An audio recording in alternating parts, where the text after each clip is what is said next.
Nagmamahusay with Leia Rasay, a podcast journeying through the stories of Filipino creative workers. This is powered by Husay.co, providing career management for artists as well as creative solutions for businesses. So, our guest for today is Gabe Mercado, an actor, improviser, and pioneer of improvisational theater in the Philippines. He began as the lead vocalist of a rock band, later moved into film and stage, and is also recognized for his work as a theater actor, voice actor in radio dramas, and for appearing in 12 Yakult commercials. Gabe founded SPIT, or Silly People's Improv Theater, Third World Improv, and the Manila Improv Festival, institutions that shape the country's improv scene. Today, he serves as VP for Asia Pacific at COPET and leads Vivita Philippines in Baguio, while also raising his son as a single-parent adoptive father. So, na-meet ko si Gabe few years ago sa noong 2018, sa isang incubation program for startups. And then, fast forward, itong recording ng episode natin ay shoot namin sa Vivita, Baguio, doon sa makerspace nila. Yun. So, enjoy this episode. Pero bago yan, for our audience here sa video, you're watching a shortened version of this episode. To listen to the full conversation, go to Nagmamahusay on Spotify and Apple Podcasts. If you had talent plus a robust guild, robust training sa college level, imagine how much better our creative industries would be. Let's go! Ayan ang aking next guest ng Nagmamahusay with Leia Rasay. Hello, Gabe! Hi, Leia. Good to see you. Hello. Welcome, everyone. Welcome to Vivi Stop Baguio. Tara, take a look at our makerspace. So, ito ang Vivi Stop Baguio. It's a makerspace for kids. Here we have equipment, materials, different things that kids can play with, tinker with to make up new creations and new inventions. Sa address, no? Berkeley School. Yes, so, paano nangyari yun? We have a venue grant from Berkeley School. Throughout the world, different schools actually have their own maker spaces where kids can apply lessons in science, etc. and make things here. So we have a 3D printer, a laser cutter, etc. And although we've been existing in Baguio for 4 years, nangailangan kami ng support of the private sector to be able to keep our endeavor going. And Berkeley was kind enough to give us a venue grant to allow us to use this space. This was a gallery space. Wow. Kaya pala may ganito. Oo, designed by architect Aris Go. It was unused, so they allowed us to use it. So kami na naglagay ng ito yung iba't ibang mga crafting materials namin. Our tools are over here. Our robotics kits are all over here. And we're preparing for a big robotics mini convention. Pero basta, big in terms of plans, mini in terms of execution. So here you actually have our robot arena where the different youth who come here will be making their own robots. And this is the course that they have to tackle and deal with. Wow. This is the Robo Arena. Robocon Arena. So, something like this, they are able to use our fast prototyping kit. This is ViviWare. So, it has a core, a servo, a motor driver. And this can be programmed to do this course. And yung mga parts na to actually are made from using our laser cutter. So, the laser cutter is able to use our designs and then cut out pieces of wood, pieces of acrylic, etc. And then some of these parts gawa sa namin, sa 3D printer namin. 3D printer. Ito na siya lab. So talagang you're able to make things from scratch here. So ano yung mga age nung nakapag-produce na niyan? Some of our participants are as young as 8. And then in terms of older participants, if you are participating and you are 16 and older, may extra challenge kami. Your robot has to be a walking robot. That's ang Hindi na pwedeng. expectations. Oo. Kasi kaya na nila yan. Kasi there are mechatronics programs naman in Baguio. So kaya naman ng mga estudyante gawin yan.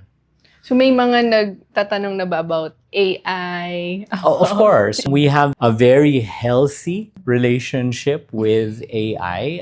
We don't think it's evil and we think it's foolish if you do not learn AI. Siyempre, may philosophy kami dyan. As long as you don't use AI to cheat yourself or and the way we say it is to enfeeble yourself. Kasi if you abuse AI, mas nagiging tanga ka.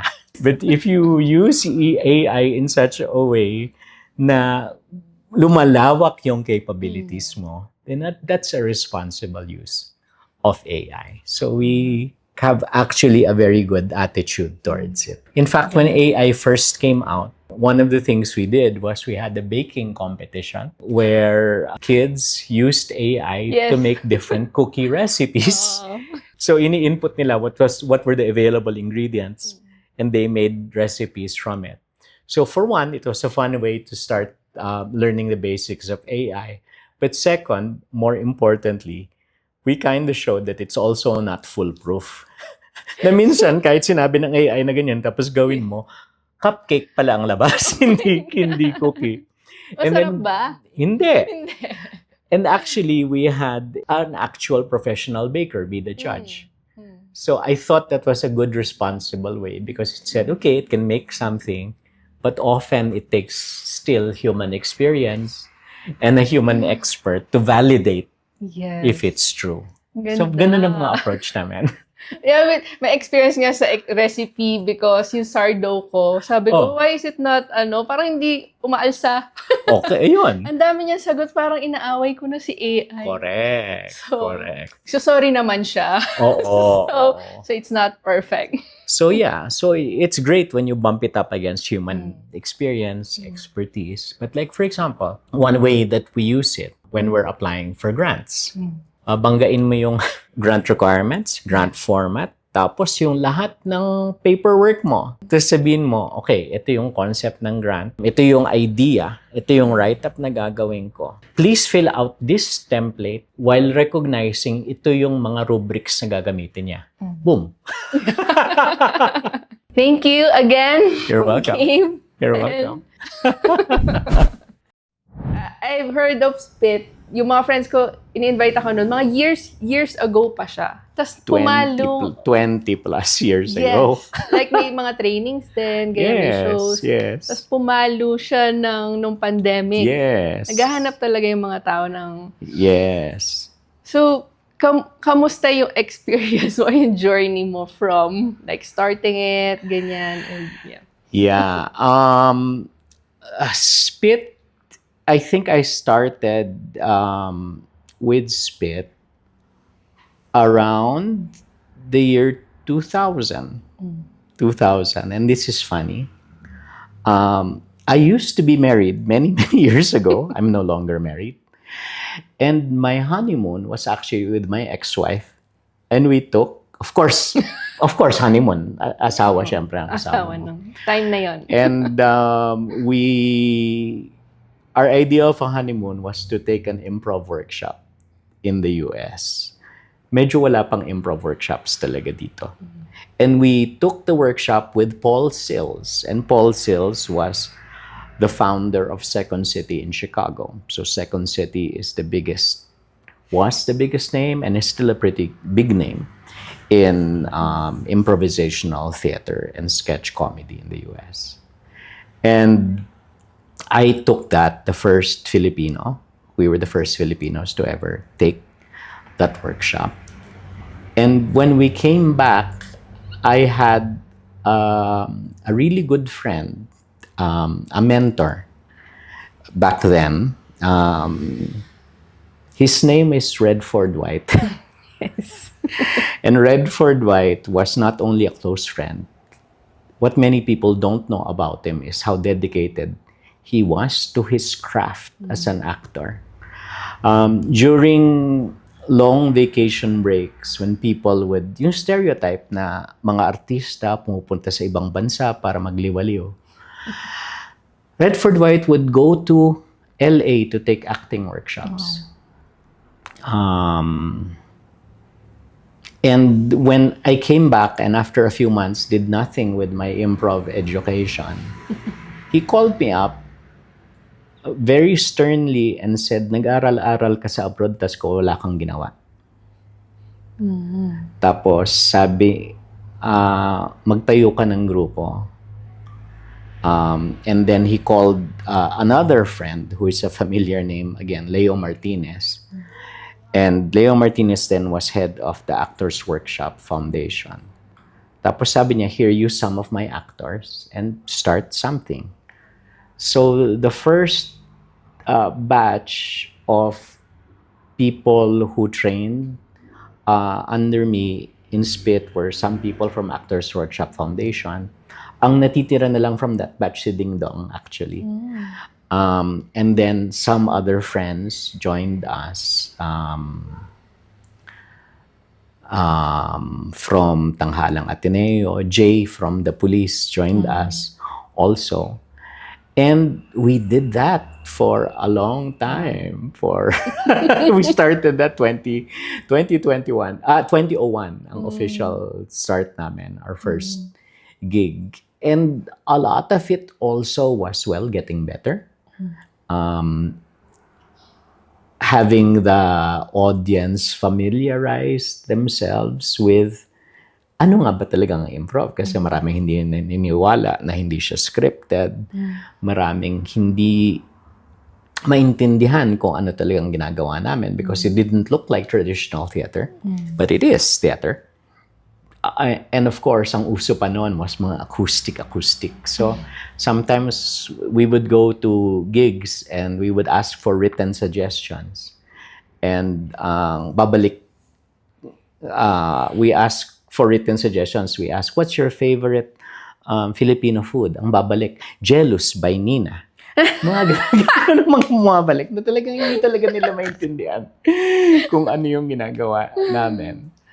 And learning to engage better, learning to choose our audiences better, learning to communicate better. Those were part of that was part of the challenge. And it took the pandemic, actually. Although marami na kaming shows dati pa, corporates did know of us as well. We had loyal fans all throughout the years. It was only in the advent of social media, the pandemic, TikTok, all of that talagang nagka-widespread appreciation for it. Yeah, specific yung friends ko na nag-share noon sa feed.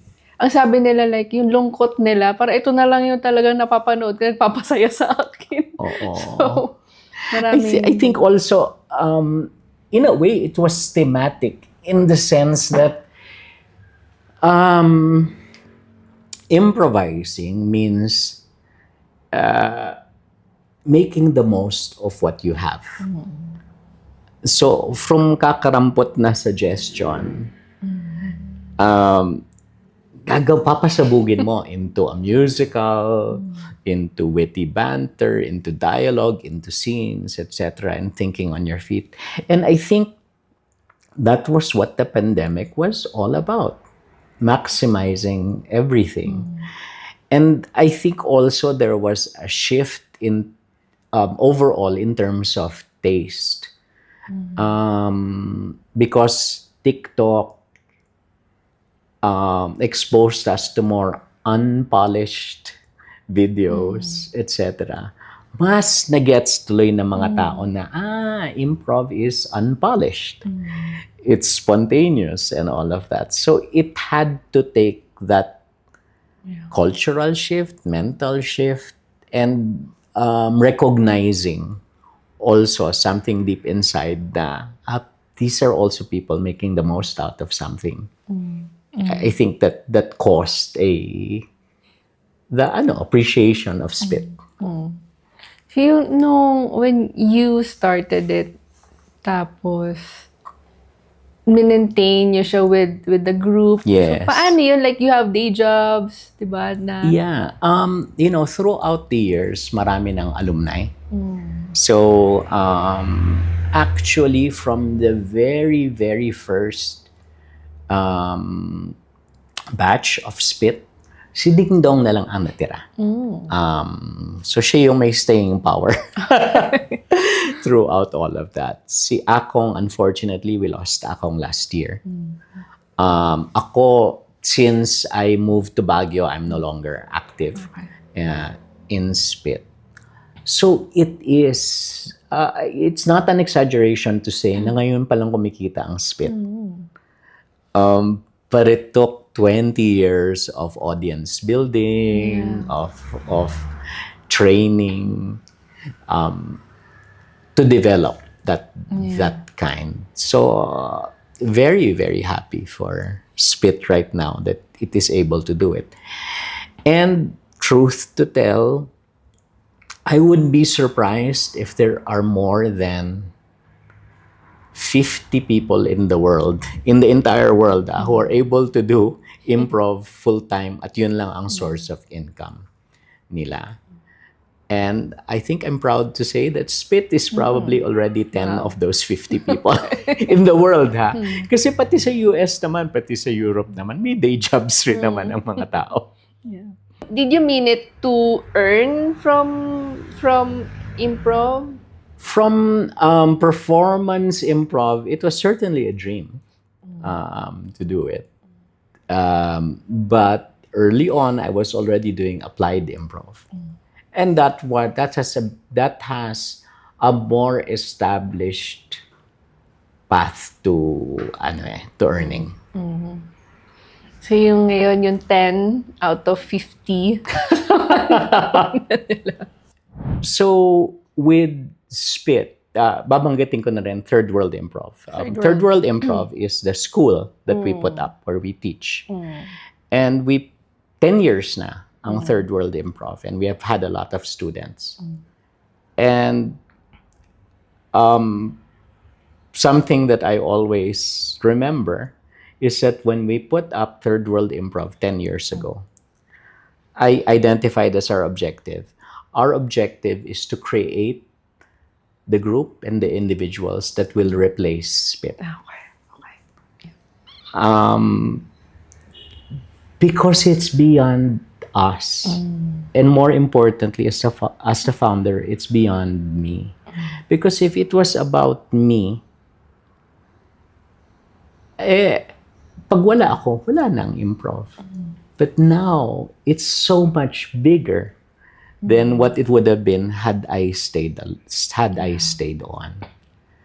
Philippine theater is filled, actually hindi lang Philippine theater. Theater groups are often filled with examples of founders who did not know when to leave. There are groups na nanganak ng iba't ibang mga groups pa because there was no room for them to succeed under a founder or artistic director who didn't know how to let go. And there's more than one example of that. And that was my biggest fear. Early on, you've already 10 years observed ago. na Oo. But 10 years ago, when we set up Third World Improv, yun ang sinet kong objective. Mabuti na ang train natin yung kapalit natin kesa it comes from the outside pa. Yeah. So I think that also applies to me.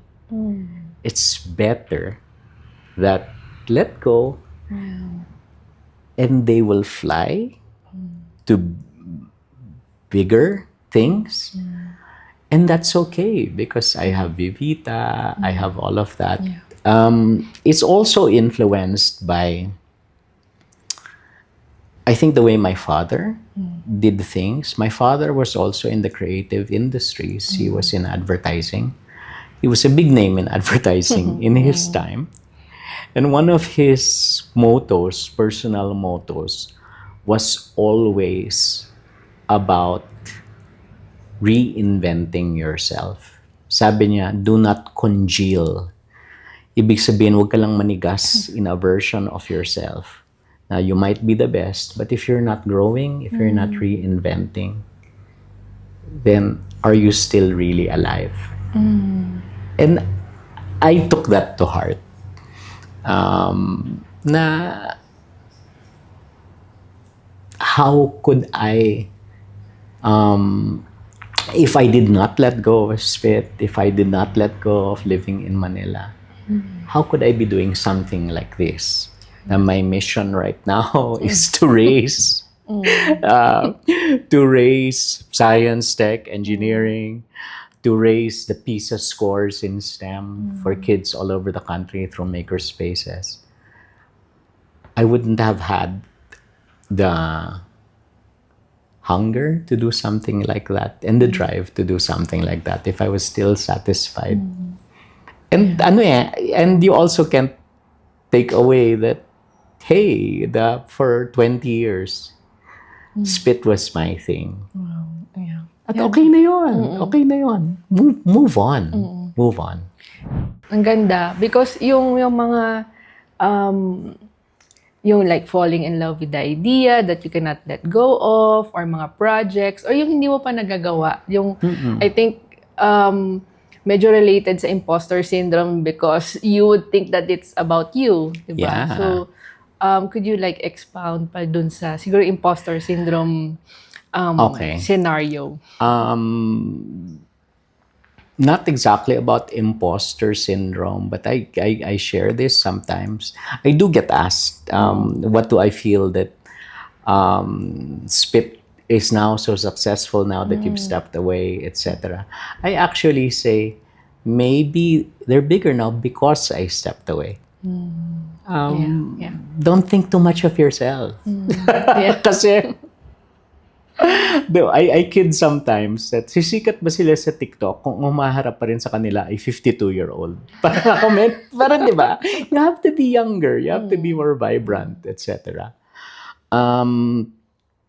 But fortunately, in the consulting world, in the work I do with Copet and all of that, longer experience is more valued. In the world of TikTok, maybe age is not appreciated. But in corporate consultancy and organizational development work, I'm getting now more than I ever did. Because age and experience is more appreciated right now. So I think you can get imposter syndrome.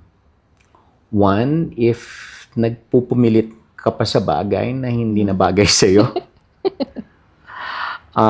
That's one way you might experience it. But also, you might experience it a bit also when you're trying something new. And my only advice when you're feeling imposter syndrome, when you're starting something new, is keep at it. Learn as much as you can. I hate the notion that improvisers make it up without preparation. A good improviser prepares to death, but lets go once they are on the stage. That's what makes a good improviser. Hindi siya bahala na. It's more of nagpuyat ka buong gabi, tapos pagdating sa test, bahala na. Yun ang good improviser. So, if you have imposter syndrome, that doesn't excuse you from not preparing, from not learning as much as you can. But once you're there at the moment, don't be too rigid. Let go, have fun with it. Trust your gut, trust your instincts. And they will carry you through because you prepared. Ako talaga yun. Yung sinasabi ko artist, ako yun. Friend of a friend, ako pala yun. So yung with Vivita and Copet, you work with young creators and Yes. entrepreneurs, di ba? So, ano yung tingin mo na yung skills, nabanggit mo na medyo kanina about storytelling, but can you like expound pa dun sa Okay. skills that they need in life? Okay. So with Vivita, what we are a creativity accelerator, an incubator, and a makerspace, pero pang bata. Starting 8 years old. So you and I met sa Idea Space, which is an incubator for startups na mas for older people. College and older. Yun ang ano. So think of Vivita as something like that. But because of our insight na sometimes schools are good at many things, but they're not good at creativity, problem solving, all of that. So that's the gap that we're addressing. And much like Idea Space where we met, we incubate startups. We incubate different interests of the kids so that they become the innovators of tomorrow. There is a study kasi that shows that if a kid does not become interested in science, tech, engineering, at math before the age of 12, mahirap na. Mahirap na to get them into that space. And that's probably why we don't have as many scientists and inventors as we probably should. Kasi ang nagiging pangarap ng mga bata, unfortunately, is maging artista katulad ko. So, fortunately naman. So this is a place that will allow dreams like that. Dreams like to be the next robotics expert. That's why behind us we have the arena actually of our robotics contest. And we want to do it in an accessible way as possible. When we first put up Vivita, because we had generous funding at that time, it was free for anyone to go. Now we charge a minimal fee for the upkeep of the facility, for our staff and all of that. But our commitment is still to make quality STEM education and innovation accessible for as many kids as we can. Yes. Paano rin ang compatibility nito sa ibang mga bagay? There is a famous actor and improviser named Alan Alda in the US. He used to have shows in the 70s and the 80s. And he has an institute in Stony Brook University, New York, called the Alan Alda Center for Communicating Science. Wow. And their focus is to make science more accessible, more friendly, less nerdy, so that people can appreciate it. In a way, that was my inspiration for having something like this, because here was somebody, an actor, an improviser, and he dedicated himself to improving how science is communicated and packaged and sold to others.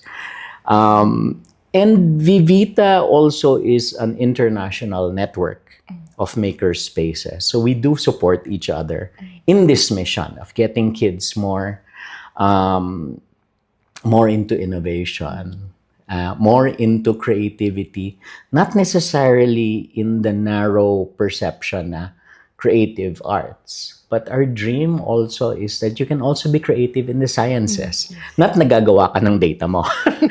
But imagine if you could have a scientist that has the imagination of an artist. What could they create? Or an artist with the rigor of a scientist. Imagine what kind of art that would create. At hindi rin tayo nalalayo dyan. For example, professions like lighting designer.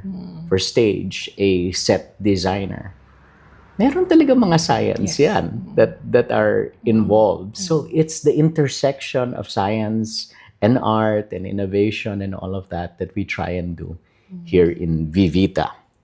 For COPET, that is an organization I am with. We are New York-based, and we work with the leadership of different companies worldwide because in a world right now where companies span different countries, worldwide, hindi na rin ganun since the pandemic, hindi na rin ganun kauso ang big offices anymore. People work remotely. It's more importantly for leaders right now to learn how to communicate authentically, with credibility, with empathy. And Coppet, it's headed by my friend Kat Coppet. We work with organizations and we bring improvisational theater skills to leaders so that they can engage with people, with their people, and with clients better. So yun ang mga ano. So would you say yung two things, yung Vivita and Coppet, ito yung income generating for you? Coppet is income generating. Okay. Wala na, no further questions. Sa Vivita, baka abonado pa ako. Yeah, I'm also curious because what we do sa Husay is, yun nga, like, we help artists nga become sustainable, ganyan. Yeah. But ourselves, di ba? Mahirap na maging sustainable. But we like So relate ka rin. Diba? So parang, ba't ba natin to ginagawa? Oo. Pero nandito tayo. So, networking with outside the Philippines, Yes. that's intentional. That's intentional. And that meant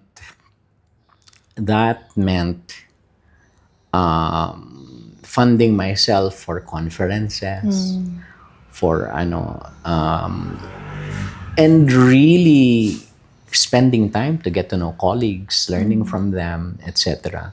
So seek out those opportunities at paglaanan mo ng budget na yun. In fact, to this day, I developed a habit that I honestly,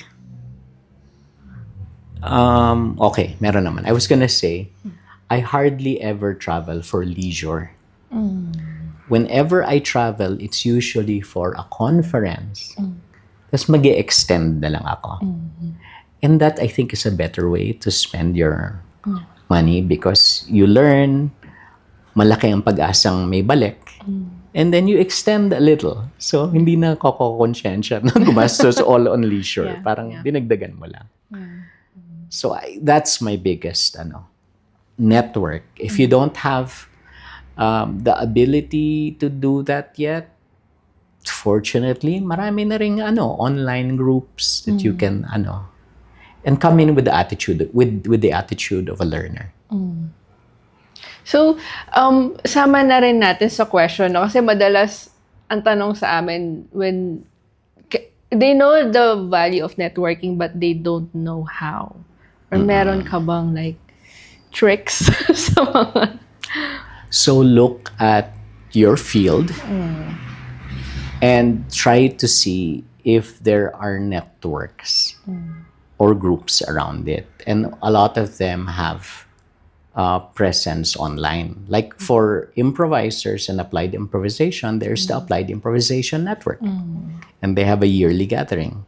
So look at your particular industry. And if there are networks, trade groups, all of that, that you can join online muna. And makikita mo usually may mga conference yan, regional, etc.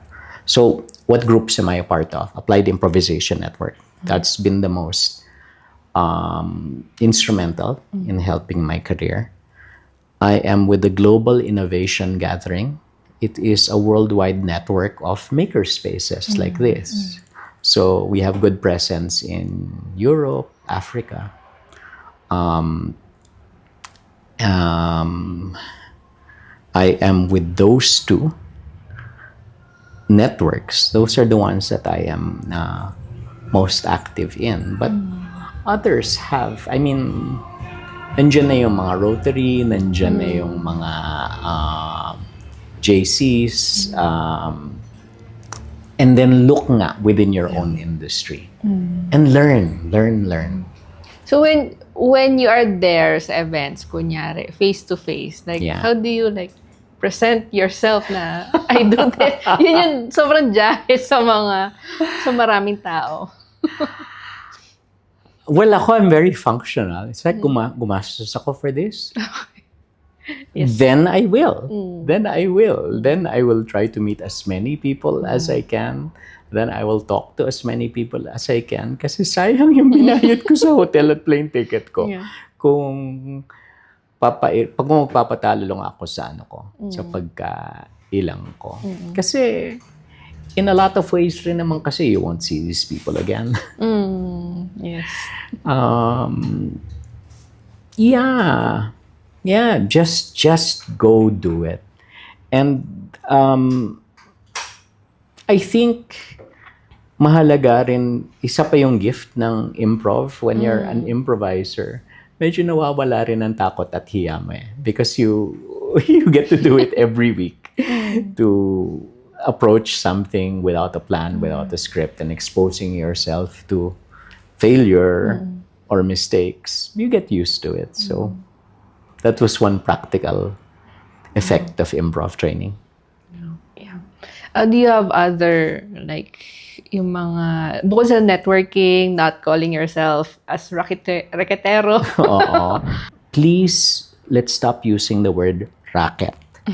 Do not use the word racket. Because racket, if you really look at the origin of the word, pangloloko siya. It's scamming other people. And if you refer to your own work as racket, it's the wrong attitude towards work. You should always look at providing value for your client para babalikan ka. Providing something that nobody else can provide and providing it to a level of excellence that they see the value pero ikaw rin proud ka. And that starts with not calling it racket. Oo nga. Proud pa, no? Ay, may racket ako. May racket. If you say that, nagiging self-fulfilling kung mismo manloloko ka, manggagancho ka. Hindi. Use use side project. Side project. Oh. Side hustles. Ano Side na bang hustle. tawag ngayon Pwede ng naman. Gen Pwede Z? naman ang the general term. May iba-iba yan. It used to be called ano nga ba yun? I have a portfolio career. Wow. Wow. Because you do a lot of things. Yes. Now, I'm seeing it more and more. Fractional work. Yes, fractional work. Fractional CTO for this. Fractional ano for that. Same thing. Wag lang racket. Wag lang racket. Wag lang racket. Because that's you devaluing yourself from the get-go. Do you have other, like, do you want to tell the creators? I think I will emphasize this again. Artists, kahit labag na labag sa kalooban natin, you have to join LinkedIn. It took me 8 to 10 months, and I kid you not, I had to have a LinkedIn support group kasi apat kami na sukang-suka sa idea. Yeah. So we all decided, okay, sabay-sabay tayo mag-activate. Ganon. Tapos, actually, nagsa-side comment pa kami sa isa't isa na, nakita mo to. Ganon. Yak. Tapos, sabi namin, I'm gonna post this. I-like nyo, ha? Okay. So, May clap, merong heart. But do it. Do it. Kailangan ko rin yan. It's one of the most difficult things that I've done, and really for the first few, talagang, but I have found work through there. I have found good quality business connections through there. And sometimes I think back at my reluctance and I say, wow, may yabang kasi ako as an artist na sometimes feeling ko, that's so below me. That's so yuck. But I think that's part of the imposter syndrome that you have to deal with na kailangan marunong ka rin nun. It doesn't subtract from your authenticity or your credibility as an artist. that you also need to take care of your business. And I'll give you another another tip. Work with people who genuinely know more about these things than you do. For example, I do have a business development partner. And her duty is really to take a look at how my skill sets, my my talents can be packaged in such a way that it has value for corporates. At naghahanap rin siya ng business that way. She is really a business development specialist, but identifies really as a designer and has the heart of an artist. Talaga. Actually, ang inaral niya is fashion and all of that. But her passion is business development. If you can find somebody like that and work with them, winning combo yan. Thank you for responding sa mga pagkukulit namin. Sure. And if you want to, like, do you want to promote anything or? You can just visit our website, vivita.ph, to learn more about our makerspace, our creativity accelerator and incubator here in Baguio. And if you want to put up something like Vivita, where you are, we'd gladly work with you to put up something like this. And if you're interested in getting your leaders more comfortable in storytelling using applied improvisation, you can look at what we offer at copet.com.